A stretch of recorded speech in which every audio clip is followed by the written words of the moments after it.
see. There we go. Oh, I do have to Yeah. ask, what is your video store? I'm like imagining like some 80s video store or something when you're t telling me about that.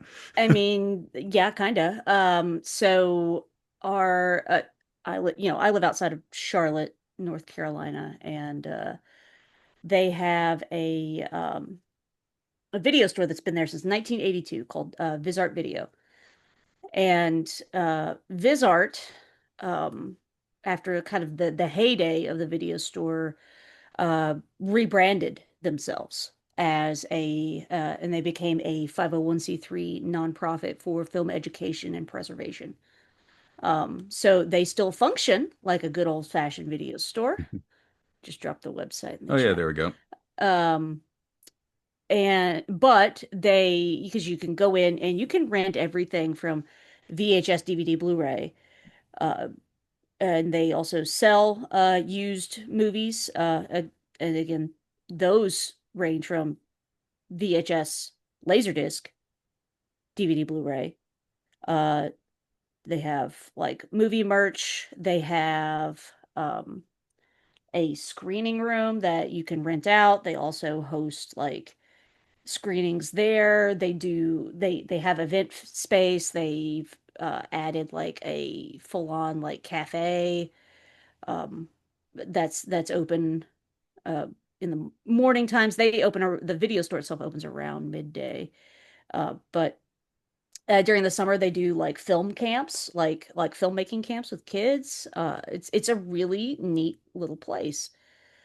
So I make a point to patronize them every opportunity I get, even though where I live now, they're a good like 45 minutes from my house. Oh my, okay. But Yeah, I know. Oh, go ahead. yeah, yeah, I work on that side of town at least once a week, so I'm able to sneak there sometimes if I leave early enough for work on Fridays, before I go host music bingo. So, Yeah, my friends in Athens is to do kind of like their guerrilla cinema thing, and yeah, they yeah. have Cine in Atlanta, which Athens, excuse me, which is not. I Hmm. don't think they have like a just a video store. One weird thing in Hmm. Japan is the for-profit model is only dying like just now. Like there's a 5 minute walk where until 2 years ago they had a very large rental section. When they Hmm. closed it and turned it into a Daiso, but when they closed it, I got out with about 60 Blu-rays for like 70 cents a piece. And then it Wow. happened to another one across town. And actually, just it was funny because right after you messaged, my daughter's like, I want to go to there's a video store maybe like a 5 minute drive away. She was Hmm. actually going because you can also rent manga there, and she wanted to rent manga. Oh, So neat. Yeah.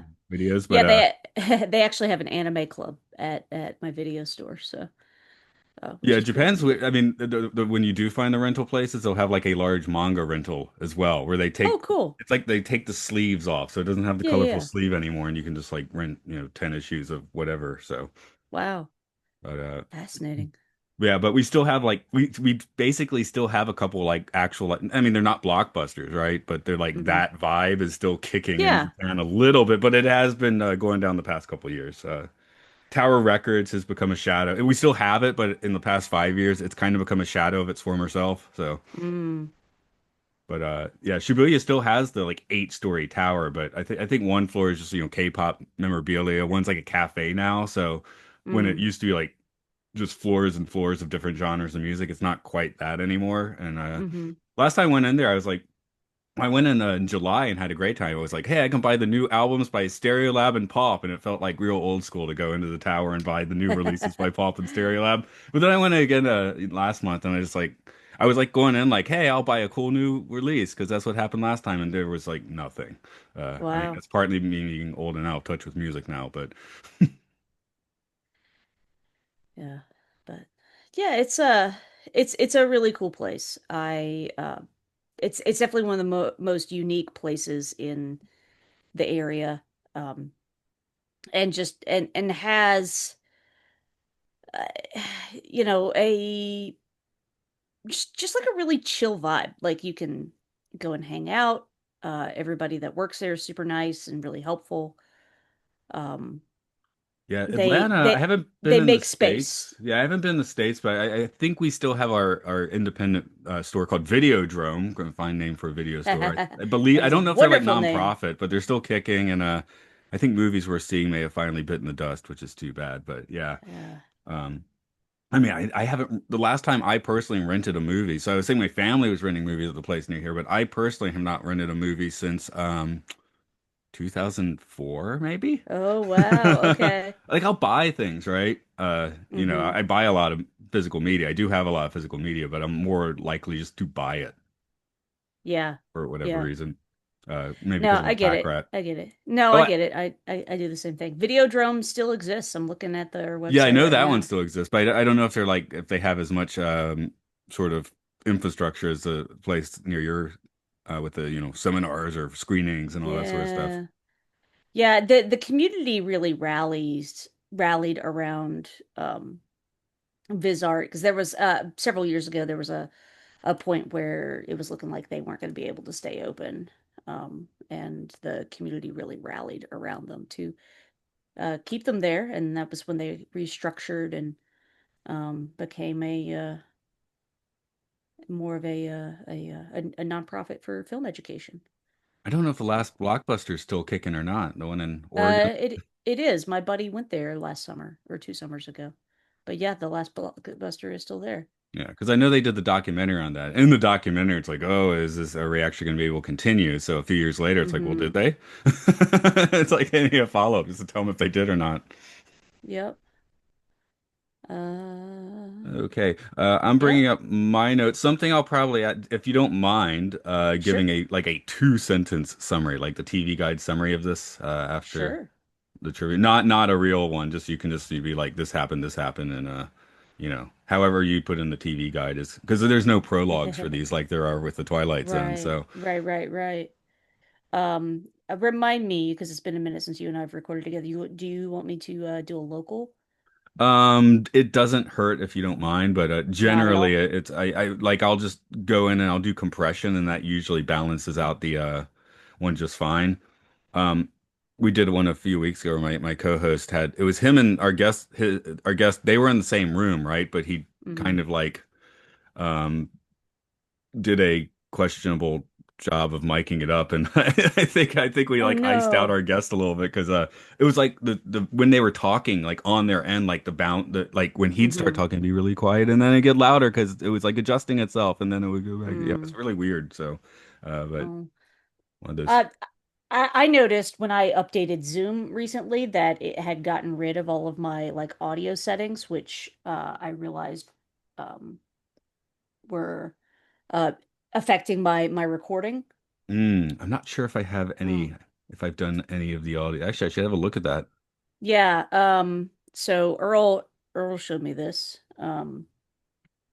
If you go into your audio settings, make sure that um, the under microphone where it says automatically adjust microphone volume, make sure that's Hmm. turned off because Oh, that okay. that will interfere with your audio levels in Audacity or whatever Right, right. program you're using to record. So, No, what I do is I take the file, I edit it, and well, it used to be Sony mm, Acid. It's now it's not owned by Sony anymore. It's Acid.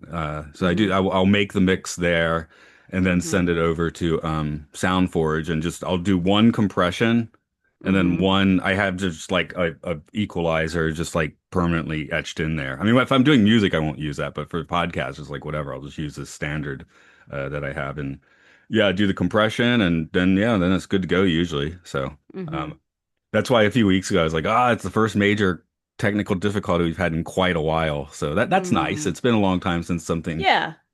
5 years ago when we started podcasting, I remember we did Spider-Man 2 on the side of a mountain, recording it on an iPad, and it was windy. So I'm sure that's not a Oh, pleasant dang. listen. We record at like temples in summer, and you can hear cicada screaming. Like I think in Sure. our Star Trek Generations episode, it's the cicadas are louder than we are. So. Oh, that's But funny. there's also a plus to recording at a temple or on the side of a mountain, so as Yeah, yeah, opposed to neat. in a room. That's Mhm. that's kind of neat. Yeah. Give a quick pause. I guess I'll start this show. So, Okay. Do you want me to start? Do you want to count me in on my local recording or? yeah, if you want to just do a count in, we can do that with Yeah. I'm Yeah. already recording, but I'll hear Oh, my own okay. count in. So Okay. maybe from three. Two, one, pa-ping. Guess I say recording on most tracks, but that's not what I said.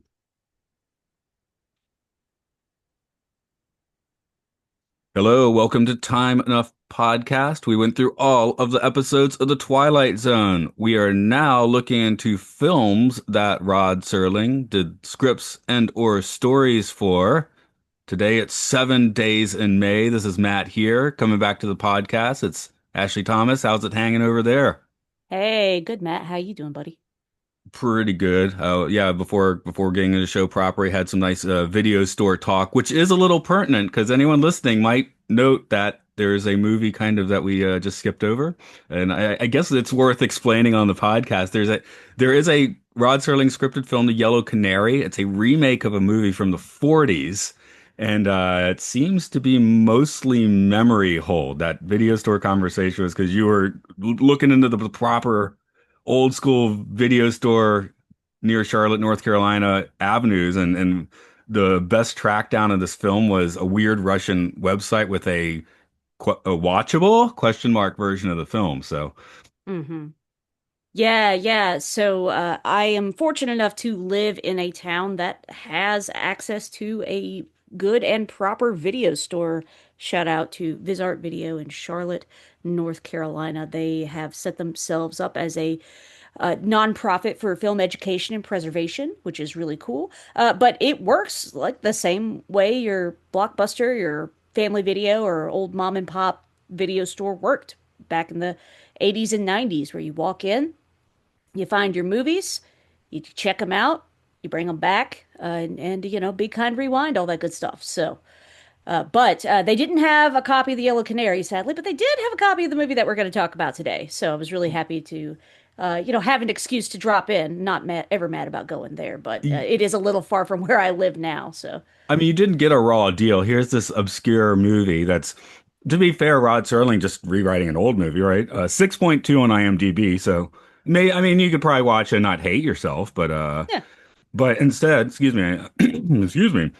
We're skipping ahead, in which case you get a classic film with an A-list director and A-list stars. So, I mean, it's kind of a nice it's trading up. It's going from, like a an 80s Honda Civic to like, a Lexus or something, right? Yeah, I have I'm not as up on classic cinema as I should be, at least outside the realm of science fiction or fantasy. So this was a new one for me, but I realized I'd seen the first in this quote unquote trilogy of films from John Frankenheimer, so which is And, a Manchurian Candidate. right, that being his Paranoia trilogy. Hmm. Manchurian Candidate being ambiguous enough that's like basically a catchphrase. We use that just in language. I don't think we Hmm. go around talking about 7 days in May. Although Hmm. there are certain dates we might throw around where things like this happen that we do have in our normal vernacular, but which makes it a Hmm. very timely movie. Um, Hmm. the third, the follow-up to this is technically it's the lowest budget, least star wattage one, which is Seconds. Hmm. Extremely high recommend for that movie. That's Rock Hudson. And yeah, it doesn't have the star wattage of this one or the budget, but I think it has more create. This is a creative movie, don't get me wrong, but I call Seconds basically the best Twilight Zone movie, which, Rod Serling didn't write Seconds, so we're not doing it here. But Hmm. that just, man, that's a cool movie. This is a good movie too, but this is kind of like I guess I just kept remaking this movie through the 70s as the political conspiracy thriller. I mean, Hmm. this does keep cropping up as a genre. Manchurian Candidate, this. Seconds is not so much of a political thing, so it's more of a existential thing. Yeah. Um, Yeah, I can't even remember now how the film The Manchurian Candidate ran across my radar, because again, it's not the kind of film I would typically watch, other than, it getting remade in 2004. But I actually wrote a paper on it in my Shakespeare class. I wrote about it being a type of a Hamlet story. okay, yeah, that Yeah. makes sense. Yeah. That I guess that doesn't really apply here so much. Yeah, If you but want to pull yeah, that I just passage. like, oh yeah, hey, okay, I know who this guy is now. But yeah, so the Yeah, I guess it's are we more a gonna? King Lear here. I don't Yeah, know. maybe. It's been a minute since I've read King Lear, but gosh, this was a really interesting one, Matt, and frankly, I was kind of disturbed at how prescient it is. Yeah, we've been Yeah. going through some of these films, and like the one we did before this was Instant in an Alley, which kind of had to do with police brutality, and it was like a Mm, gee golly 50s version, but the actual issue was 100% pertinent because a cop shot a mm-hmm. child, right? So it's like, oh, Jeez. well, unfortunately, that's still in the news, you know? Yeah. Um, Good grief. so, and you're talking about how you know classic films like sci-fi's more. For me, Mm-hmm. like it's weird. It's like the older and clunkier, the more I know. So for me, I like that 30s studio system, like high contrast Art Deco sort of thing, right? I like that vibe. Mm-hmm. So by the Mm-hmm. early 60s, you're not getting so much of that. We have tracked the studio system kind of falling apart while going through these Rod Serling films, which is kind of interesting. Mm-hmm. So here's a big pitch to make a big Western, which is, falling out of style. The film doesn't do so well. Instant Alley, the last one was basically like, the other side of town independent studio sort of thing, but the early 60s version. So this one is like a pretty much a grade, you know, number one at the box office opening weekend. Although that didn't happen in the 60s. I guess you would put your movie in like 10 theaters and then it would spread and you wouldn't actually be number one at the box office till you've been out for 2 months, which is definitely not Mm-hmm. the model now. So Well, and they were not producing films at the rate that they are now either. true, true. Like what is this one? You know what? This one's not a like major hit actually. It's a 2.2 million, 3.6 at the box office, which I guess that's, I guess they made their money back, so that's good, but it Mm-hmm. wasn't like a runaway success. I guess Manchurian was probably more popular. I guess that's why Frankenheimer, because I'll do the trivia in a minute, but I'm like, we got the Paranoia trilogy. The last couple films he did, you'll recognize the names of, and in between, he was doing stuff, but not much of it seemed to pop. Mm. So yeah, when I was doing trivia, I was like, oh, there's nothing much from the 70s to talk about Frankenheimer with. So I don't know if he like actually felt okay. French Connection 2, because I see French Connection, I'm like, oh, that's great. I'm like, oh, French Connection 2 is not really. Hmm. Did he actually take over? Oh, he took over for that weird Doctor Island, Island of Doctor Moreau, where the documentary version, I don't remember her name, but it's like the original director's like sneaking on set in costume and stuff. It's really a bizarre documentary, which Oh. is the Huh. making of Dr. Moreau. But anyway, okay, they called in Frankenheimer. I guess he did a pinch hit there, and then they let him make a couple other big films after in the late 90s. So he has a pretty weird. Yeah, the early 90s he's directing television movies. So, Hmm. interesting. Because I do think of him as like a kind of a auteur theory director, you know? Yeah, yeah, yeah. Huh. But fell out of Fascinating. favor for a few decades, it seems. Interesting. Hmm. I'll go ahead and give some trivia on this, uh, Please. which there's a lot, and I'm leaving out actors because there's so many notable people in this movie. Right. But the movie premiered on February 12th, 1964. Just for fun context, it's 3 days after the Beatles had their first appearance on Ed Sullivan. You see a Mm. February date, you're like, wait a minute, I have to check that if it's 1964. Rod Serling wrote the screenplay, That's Why We Are Here. It's based off of a 1962 novel by Fletcher Nebel and Charles Bailey II. I don't know why that's not a junior, but it's not. John Frankenheimer directed, as we've already mentioned. An absolute A-list director, this is the center of his 60s Paranoia trilogy, bookended by The Manchurian Candidate in Seconds. He'd previously directed Birdman of Alcatraz and would much later take on Ronin and Reindeer Games. I don't think I've seen Ronin since it was in the theater, but I remember liking it a lot. So, yeah. That is not one I have seen at all, so Yeah, I that's have to check it De out. Niro. Ah. But yeah, yeah, I remember really liking it, just never revisiting it for whatever reason. The music's by Jerry Goldsmith. I mean, he wrote the Woo. TNG fanfare for Star Trek The Motion Picture, of course, Planet of the Apes, and so many things I don't have time to list. I don't know, The Omen. There's Alien. one. Yeah, yeah. I mean, you can go on all day with Yeah. Goldsmith. So, Yeah. Alien's my favorite movie, so gotta mention Alien. okay, no, you say LA. I'm like, I probably should put that on the list. Oops. Okay. And great music. Oh, geez, yeah. Yeah. Burt Lancaster is top billed as U.S. Air Force General James Mattoon Scott. I kind of thought the next guy was going to be top billed, but Lancaster, of course, also makes plenty of sense. He had already done some time with Frankenheimer and Birdman of Alcatraz, and we can throw in plenty of iconic titles like The Killers, From Here to Eternity, Judgment Nuremberg, and his final role, which was in Field of Dreams. If you build it, Burt Lancaster will come and then pass on, I guess. Hmm. Kirk Douglas' second build, which is kind of wild in 1964. Second build is United States Marine Corps Colonel Martin Jiggs Casey. I mean, he's Spartacus, and he's in 20,000 Leagues Under the Sea, and he's in Paths of Glory and Lust for Life, and another guy where I could go on all day. You want to throw one out? No, I'm actually much more familiar with his son. Yeah, okay. Yeah, well, yeah, Michael Douglas too. Not Yeah. in this. How old was he at the time? Probably would have been like a teenager or something. Yeah, something like that. We've got Frederick. We got Frederick March as our Peacenik Prez with a 29% approval rating. He won two Oscars for his role in Dr. Jekyll and Mr. Hyde. I wish he had gotten both Oscars for that, but the other one is for The Best Years of Our Lives. He also makes himself known in films like Inherit the Wind, the 1937 iteration of A Star is Born, and Death of a Salesman. A Star is Born is confusing because they've remade that movie like 10 times, sometimes under different names. So and I wonder if that's the most remade movie in Hollywood. It's got to be in the running. Hmm. I'm only now talking about Ava Gardner, which is wild because that's another absolute A-lister. She plays Eleanor Holbrook. She's in The Barefoot Countessa, Showboat, and On the Beach, just to name a few.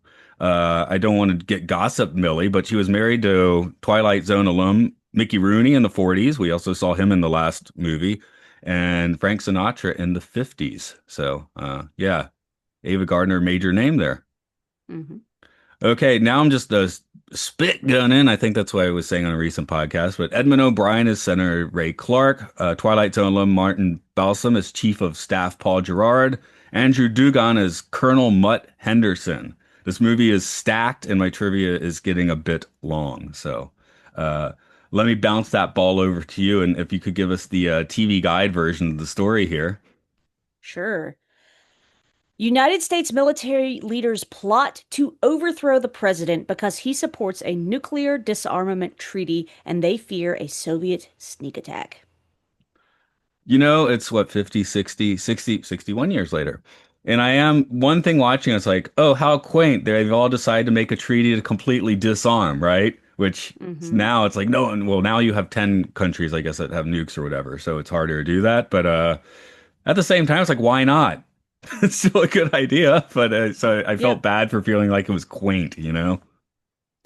You know, I never think it's a bad idea to opt for peace, personally. Will anyone do it? We'll see. Yeah, I mean, just in this movie, his what the president's, and also that's wild that that is what I'm not. I don't think the current president would ever do that anyway. But I am thinking now, just in the 21st century, if a president was like, "We are doing this," would that make good approval ratings? Bad approval? How would we respond now? Would we respond the same? Would there be protesters outside of the White House saying, "Peace is death"? There would be. God, I hate stupid modern world. Yeah, yeah, there definitely would be. I mean, they probably wouldn't look like, crew cut Boy Scouts anymore, but No, I was like, look how neat and tidy everyone is while they're protesting in their three-piece suits and nice dresses and things like that. And they're not yelling, they're just walking quietly around with signs and things like that. well, not for a few minutes. Keep in mind, Yeah, it yeah. still does erupt in violence at the end. I'd So, say, yeah, yeah, yeah. I mean, that lasts for all of like 2 or 3 minutes, at least when the movie started. But I was like, huh, that would definitely never happen today. it's like the end result is still violence. The Oh buildup yeah, is a little more Norman yeah, Rockwell, but yeah. Norman Rockwell painting that ends in violence is still ending in violence. Hmm. Right. Um, this is a movie, I think, especially for a modern viewer, you do have to kind of you need to adapt to the rhythms of this movie. It doesn't it has very mid 60s like kind of like drama vibes, Sure. which Sure. are fully effective, but I did feel like I needed like probably the first 20 minutes to kind of adapt to the movie, you know? Hmm. Yeah, yeah. Mr. Nerdy Blogger watched this one with me the other night, and for him, he was like a little bored at first, a little tuned out, and then all of a sudden he's like, "Whoa, no, actually, this is very interesting and exciting." That does seem to be Rod Serling's hat trick Mm, for these movies because Twilight Zone, 25 minutes, you know, you're in, you're out. You might not even notice how crackling some of the dialogue was right, because it was so short. Whereas Patterns, The Rack, Requiem for a Heavyweight, we found like they'd all kind of start slow and you're like, oh my God, is this going to be a slog? And then somewhere this dialogue key starts to turn. This movie definitely has like the confrontation scene is like insanely crackling dialogue. It's right. like dialogue as special effects does seem to be maybe Rod Serling's cinematic superpower. Oh yeah, yeah. Would definitely agree. Would definitely agree. One thing I might mention before we get into the movie, Matt, on the DVD I rented from my local video store, I went back and watched the theatrical trailer because that was a special feature on the DVD. And we complain nowadays about movies giving away the entire plot in the trailer, tell you everything that happens. That's literally what they do in this movie. That is kind of like people watched movies differently back then. So one, you would basically the trailer would just tell you the beginning, middle, and end of the story. Like people wanted to know what they were getting into. I don't think people would put their hands over their ears and scream spoilers. One of the things when Psycho came out, so that was what 3 years before this, 4 years, something like Hmm. that. Hmm. When Psycho came out, because you'd see the trailer, you'd already know the story. So they didn't post movie times. You just walk into the movie and you might find yourself in the middle, it would end and then it would start again. So you just watch the movie that way. Psycho was the big deal was like you cannot come in after the first 5 minutes of this movie. Right, right. And that's when they started posting movie times apparently, which sounds insane to me. If I'm going back to good old 1955, I should hope to crack open that newspaper and know when the movie's starting, but apparently that's not necessarily the case. So Hmm. Yeah. I mean, now even at Disneyland now, you got to wait for the Country Bears. The last time I went, they have the Big Bell ride, which I almost walked on, the Beauty and the Beast ride. So I was Hmm. just ironically telling me, yeah, I had to wait longer for the Country Bears than for the Big E-ticket ride, just because I had walked in right when one show started. So I just had to sit around the lobby for a while. Oh wow. So that was my big wait. But yeah, this is a movie where I do see where this could fit the old style. Like you see that trailer, you pretty much know where it's going. Um, I actually did go and like I'd watch 20 minutes and then I just kind of like make sure like I'm keeping up with everything by looking at the plot summary. You know, I was trying not to spoiler myself fully. You know, I did want to be surprised as the movie went on. I mean, there's Hmm. nothing that surprising in here. It's just well done more than surprising, I think. Right. The story mostly goes. I guess there's the one thing where it's like, oh, we have the confession from this admiral, and then the chief of staff mysteriously dies in a plane accident. So maybe you didn't see that coming if you didn't look at the plot Hmm. ahead of time. Right. What did they tell you in the trailer? Just out of curiosity, can you recall? Gosh, I mean, almost every major plot point. Okay. Yeah, I only watched it the one time, but I was like, dang, they gave away pretty much the whole movie.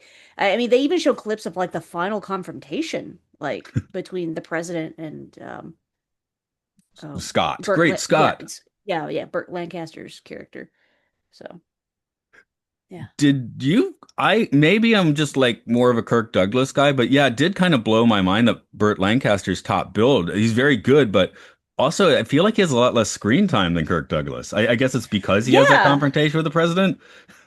yeah. I was a little surprised by um how little screen time he had because he was such a big name actor uh back in the olden days. Like to me, that's like a really that's like the best kind of supporting role, and then Kirk Douglas would be the lead, and Kirk Douglas was in Spartacus 2 years before that. So I'd be very curious to hear what the lawyers were discussing when making the billing of this movie. I mean, all I gotta say is Burt Lancaster's agent, he got a good check. Like he earned his pay that week getting him top billing when I don't feel like he's in the movie as much as Kirk Douglas. Also, I guess I just haven't seen many films with Burt Lancaster. Like I've only seen From Here to Eternity like once a while ago. Hmm. And I was just surprised how much I actually Ava Gardner, recognize her. Kirk Douglas. I mean, no one else looks like that except kind of Michael Douglas, right? Frederick Right. March, don't know his name. I definitely recognize him. I was like, I'm actually not really having facial ID with Burt Lancaster. Is he just too just like boilerplate handsome or something? I honestly, if you are boilerplate handsome, then that is a good way for me to not at all like I'm moderately face blind to begin with, but like I just I don't I'm not good at remembering your face. Like you Okay. just all like all the stereotypical handsome actors right now, they all look the same to me. They are all one face. All the Chris's. Yeah, pretty much all the Chris's, all the Ryans. They all look the same in my head. Yeah, but I did find I've just like, oh, Burt Lancaster. I should, and I think I was actually maybe I was expecting to see Burt Reynolds. I hear Burt, I guess I think of Reynolds before My brain Lancaster. also translated that as Reynolds for whatever reason. Again, I mean that wouldn't be the first time something I've done something like that. And whenever I hear the name Burt Reynolds, unfortunately the Playgirl spread just that's the first image that now pops in my head when I hear that name. So, do you know what I'm talking about? Oh yeah, I do know what you're talking about. I have not seen it, but I am familiar with the controversy around it. I honestly I think I've maybe only seen like a few Burt Reynolds movies. One of them being Deliverance, Oh which my. I've ugh. rafted down that river. Well, I live like 2.5 hours from where they filmed it, and I will never go there because Deliverance is one of the I guess now three horror movies that are I consider one and done. I will never watch it again because it was so disturbing to me. No one and done movies for me. There's got to be a Uh, few. Um, I actually, to be honest, I have not actually watched Deliverance, probably because it doesn't sound appealing.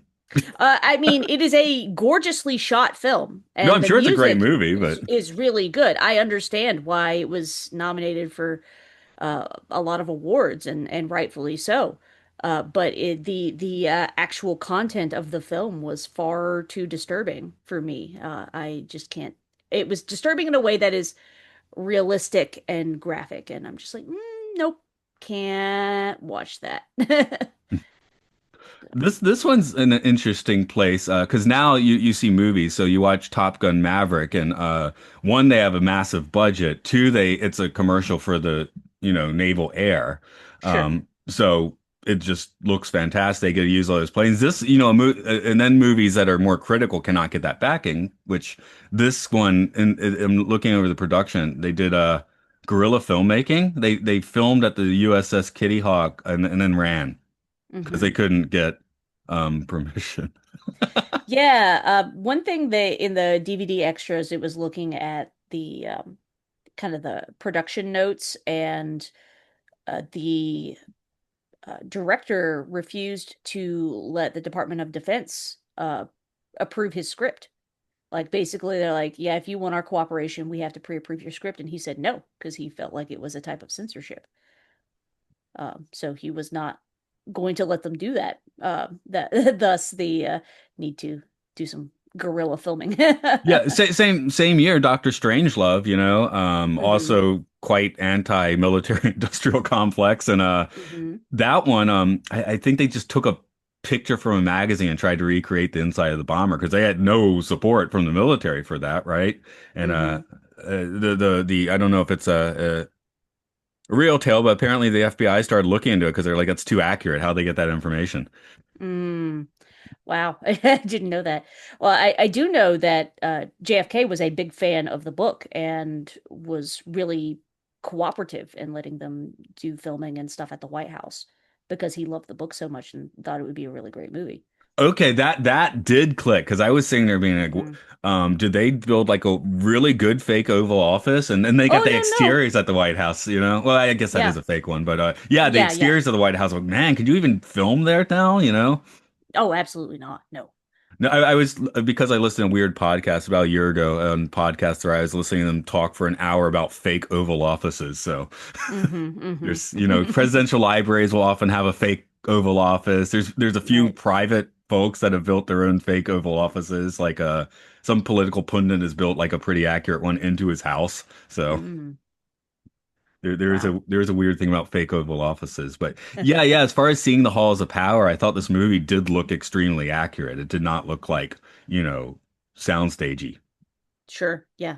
even though I'm sure some of it was. But the production design here is quite good for a somewhat dry, political thriller.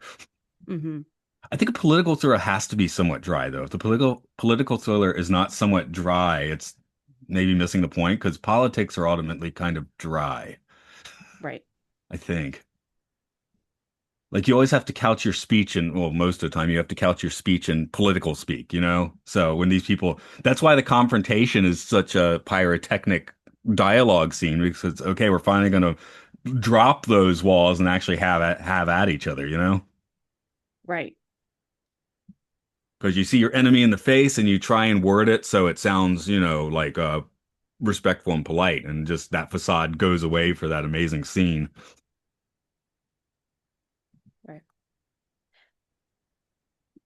Sorry, Matt. I don't know what your time frame is. I just found out I need to bounce in about just shy of half an hour. Is that okay? That's perfectly fine. Okay, Um, sorry. I'm doing something special on Mission Log Live tonight, and it's gonna require some audio gymnastics, and we don't want to stress Earl oh yeah, out. So no problem there. yeah, If you sorry. don't mind, just put well, I'll annoy the patrons. Just put 10-second silence pause here, and I'll spot that and cut out that bit. Cool. Thank you.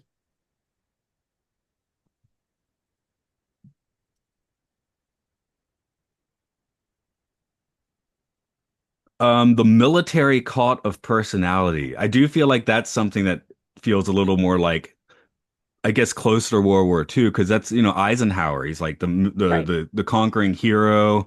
We don't have as much of that now because General Scott has his kind of cult of personality with the scary giant rallies. I mean, we see those for sure now, but I do feel like the general as conquering hero vibe is something we don't do so much these days. Manchurian Candidate really rocks that vibe too, right? Sure. Yeah. It, you know, watching this movie at this particular moment when we are recording this in a time of massive political vitriol, and watching General Scott at that rally, I was like, oh goodness, that was disturbing, for one thing, just to see like so many people. The U.S. has a problem with deification of the military as well. Like, I feel like that is less true now than it used to be, but you're from Georgia. I'm a Mhm. Tennessean, right? There is a certain amount of deification of the armed forces that occurs in the South. Yeah. See, I grew up, I was in the Boy Scouts, which, that's not Sure. military, but a lot of the people I was in the Boy Scouts with ended up joining the military. And, people would run around camping trips screaming "oorah" and stuff. Mm-hmm. That's for sure. I'm thinking like who are the big military people recently? In the 90s, we had Schwarzkopf, but he never really went into Right. politics. Uh, Colin Powell did, but he ended up as what, chief of staff or whatever. So, Right, um, right. So, but there, I mean, I could see that kind of veneration from a certain segment of people if, let's say, a military figure decided to rise up and play politics.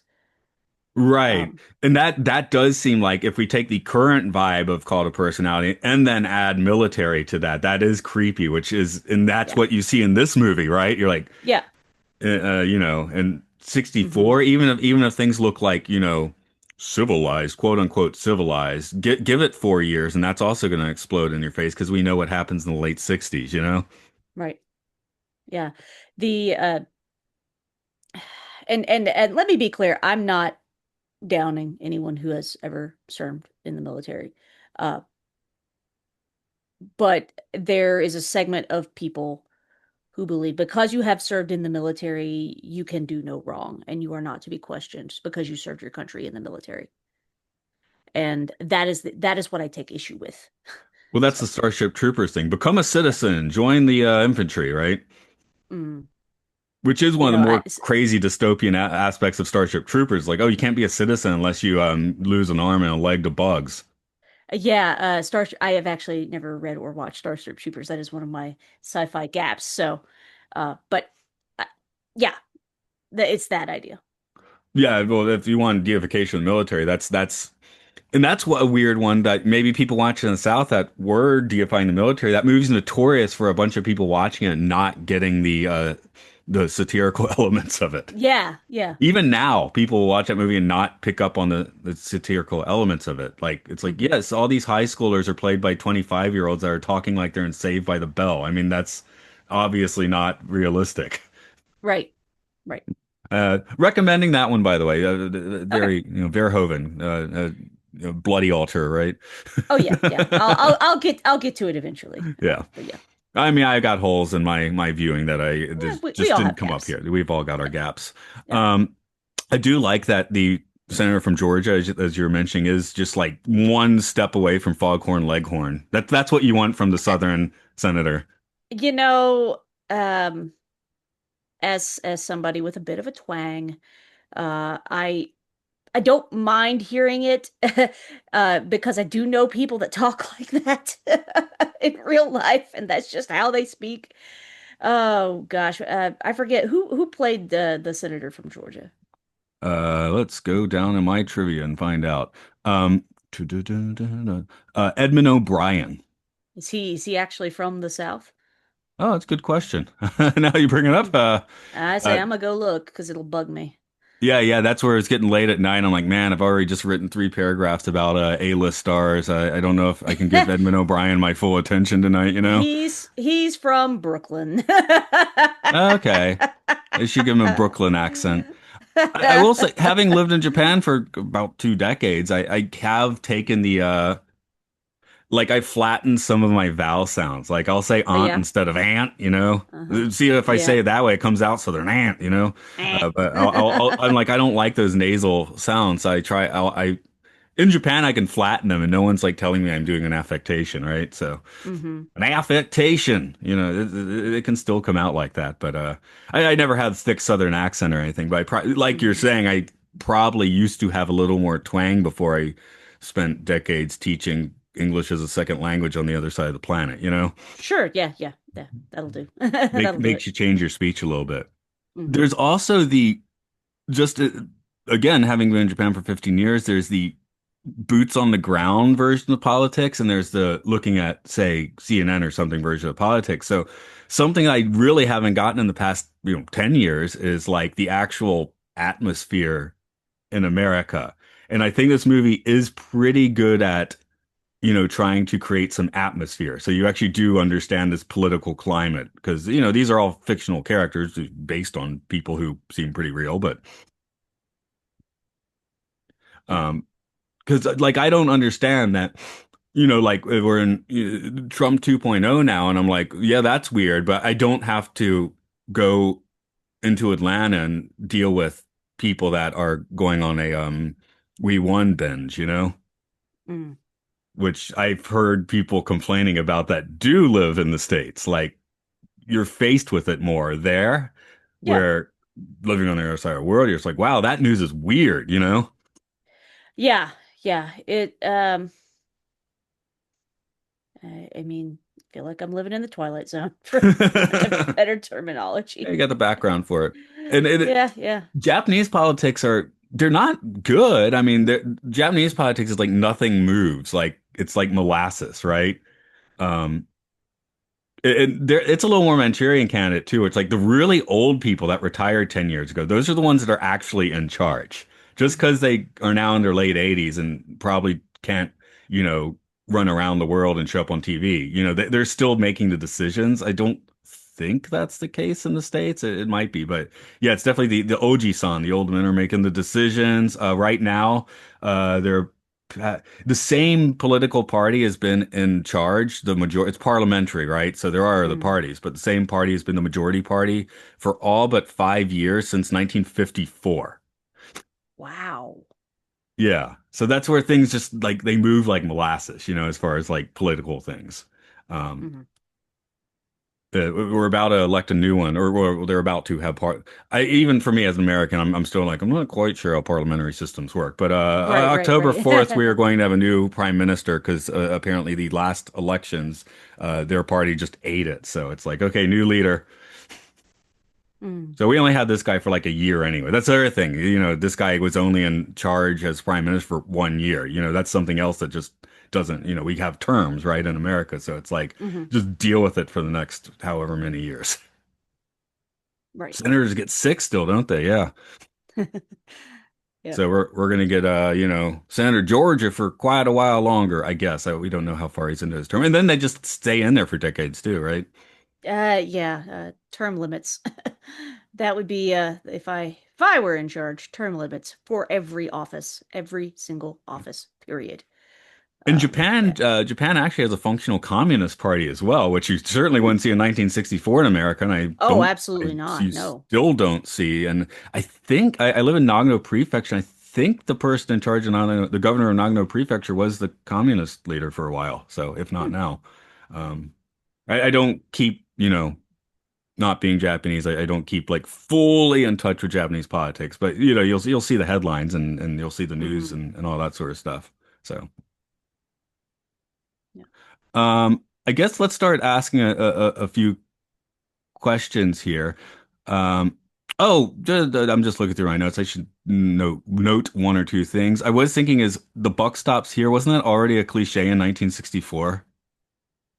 I have no idea. It's a good Because he question. says it and then he explains it and mentions Truman. That's who had it on his desk. I'm like, I feel like that was already a cliche. So, Mm. noting that. Here is an interesting thing just for this is about the time that the Hayes Code was falling apart. Hayes Code started Hmm. like what 1934 and kept movies. Yeah, whatever. And when the senator goes down to Texas and they're in that cafe or whatever, and it's like that woman is amazingly sweaty. And I feel like they wanted to show it was real hot. And I was like, 5 years earlier, they probably wouldn't have let them do that. It's Georgia in the South or I think that was Louisiana, wherever Texas. they So, yeah, or yeah, maybe it's Texas, Louisiana. Yeah, wherever yeah, yeah. wherever they were, wherever they were. It was somewhere in the South in the summer. It's hot. I don't know how prevalent AC was at that point, but goodness gracious. Yeah.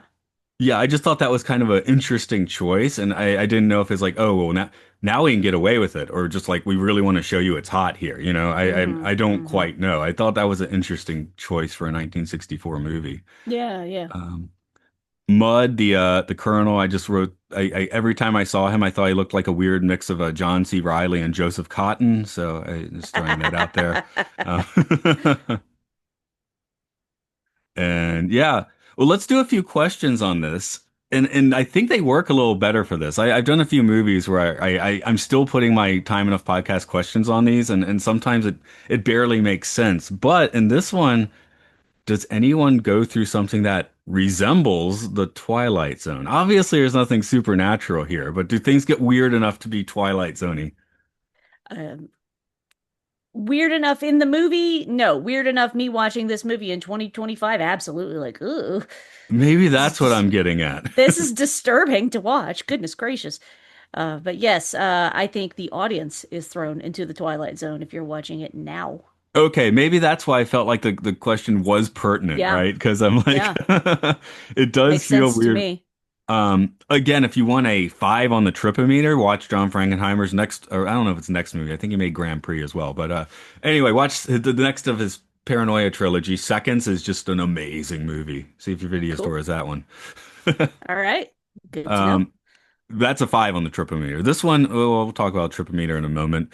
I do feel like Kirk Douglas is, or sorry, I forgot the Colonel's name, but Skippy, no, that's not it. Anyway, I feel like his journey is at least uncovering a conspiracy that turns out to be correct. Hmm. That feels like similar to someone going through a Twilight Zone journey to me. Like I am willing to say he Yeah. went through the political conspiracy zone, which is, one door over from the Twilight Zone. Right, right. Jigs would is the guy's name. But What did I yes, say, Skippy? yeah, Skippy. Yeah, but I would agree. Yeah, finding out people that you respected and served with and worked with are actually, raving fascists. How about that? And then having those conversations face to face, and how much veneer do we leave on or take off, which is again the dialogue special effect at the end of this movie, you know? Mm-hmm. Yeah. But Yeah, that conversation they have when he confronts him is uh dialogue as special effect. That's absolutely what that is. yeah. That does bring us to the tripometer, which is my disappointment with this movie. Like I said, seconds would get a 5 on the tripometer. The Manchurian Candidate is probably going to get a 4 at least, Mm, if not that 5. This right. one, I feel like if I 2, I'm being like,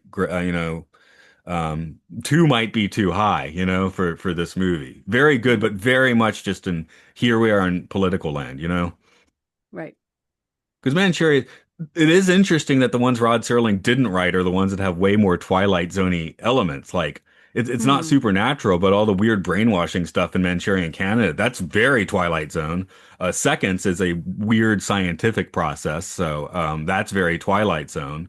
This one is just it's a taut political thriller, which is not actually that trippy. The rally's trippy again, especially watching in 2025. Maybe that's where my two's coming from. Watching it in 2025 just makes it at least a little trippy. Yeah, yeah. I would agree with that. So yeah, yeah, maybe Serling's thing in part here is to kind of carve some space away from the Twilight Zone. Let me take this political book that is JFK's favorite and you know, try and hoe some new ground with it, which I guess did work. Like I said, I'm looking at the box office. It wasn't gangbusters, but this is a movie that's usually spoken about in relatively respectful terms these days, you know. Hmm. Nominated for 2 Academy Awards. Edmund O'Brien, our senator, did get a nomination for Best Actor. Best art direction, direction. We have already referenced that. It did not win those, but it was nominated. Hmm. And yeah, everyone's giving it. Like most people are giving it high ratings. I found 1, 2 out of 4 stars rating, so I guess they didn't like it much. Hmm. Remade in 1994 by HBO as The Enemy Within with Sam Waterston, Jason Robards, and Forrest Whitaker. Huh. Didn't realize that was a remake. That's interesting. Okay. I haven't seen Yeah. it, so I don't know, but I mean, I hear it's pretty good. I didn't realize so many things that are made now, like if people aren't dialed into classic cinema or film history, unless it's said explicitly, you know, this is a remake. A lot of folks don't realize they are. no, on one of my other podcasts, we occasionally end up doing like some Bollywood or Hindi films or whatever, and a lot of times like, oh, this is the 5th remake of something that's been made 5 times under a different title each time. So Hmm. gets even more confusing if you go to the subcontinent. Hmm. Yeah. Any other thoughts you want to throw out on this one?